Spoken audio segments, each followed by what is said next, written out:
صلو علی الحبیب صلی اللہ تعالی علی محمد۔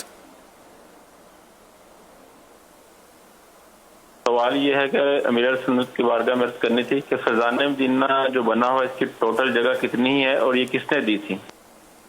عالمی مدنی مرکز فیضان مدینہ کی جگہ تقریباً 2.25 ایکڑ کا یہ پلاٹ تھا۔ یہ ہم نے اس کا سودا کیا تھا، ایک جو اونر تھے وہ معذور تھے، ویل چیئر پہ ہوتے تھے۔ اب یہ اونر اس کے مکمل تھے یا پارٹنر تھے، اب یہ مجھے بھول گیا ہے۔ تو میں نے ایک بار ان سے عرض کیا تھا، میں نے کہا یار اتنی بڑی آپ کی پراپرٹی ہے، اتنا مال ہے، آپ کو یہ نہیں ہوتا ہوگا کہ یار یہ میرے پاس کچھ بھی نہ ہوتا لیکن میں اپنے پاؤں پہ چلتا ہوتا اور صحت اچھی ہوتی؟ تو شاید اس نے ہاں کہا تھا۔ تو تندرستی ہزار نعمت، اللہ بیچاروں پر رحم کر رہی ہوں، محبت سے بات کرتے تھے۔ یہ ہم نے تقریباً 2.25 کروڑ روپے کی جگہ لی تھی، جو مجھے یاد آ رہا ہے، اور تھی 2.25 ایکڑ شاید، ہے نا، 2.25 ایکڑ۔ اور یہی سوال کیا نا انہوں نے، کتنی جگہ تھی؟ جی یہی سوال تھا۔ جی جی۔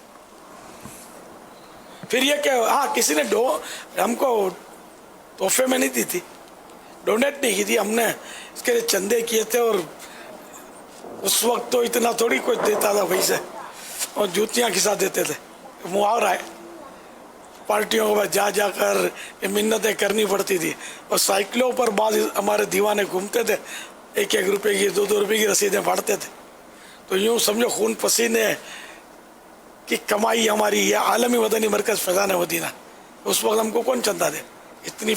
اتنی مطلب ہماری وہ فیمس نہیں تھے ہم، نہ اتنا کوئی ہم کو اعتماد کرتا کہ تو کھا جائیں گے، تو ڈرتے بھی ہوں گے نا لوگ۔ تو پھر یہ اللہ کی رحمت ہے کہ اب چندہ آسان ہے دعوت اسلامی کے لیے، کھلی کتاب ہے، اب تو سب کو پتہ ہے دعوت اسلامی کیا ہے، یعنی اب اتنی مشکلات نہیں ہے چندہ کرنے میں جیسے شروع میں ہم کو تھیں۔ پکانا تو واقعی مشکل ہوتا ہی، کھانا تو آسان ہے، تنقید کرنا بھی آسان ہے، نمک کم ہے تو مرچی تیز ہے، امی یہ کیا مطلب بوٹی بھی کچی رہ گئی ہے، ارے امی والے تو کبھی چولہے پہ ہاتھوں سے، اتنی گرمی میں امی بیچاری، پنکھا بھی نصیب نہیں ہے، پنکھا چلے گا تو چولہا مطلب کام نہیں دے گا، تو گرمی میں اتنا بیچاری محنت سے پکاتی ہے، تو خالی بولنا جانتا ہے امی بوٹی کچی رہ گئی ہے۔ صلو علی الحبیب صلی اللہ تعالی علی محمد۔ کھانے کو عیب لگانا یہ منع ہے، اصلاح کے لیے کہا وہ الگ چیز ہے۔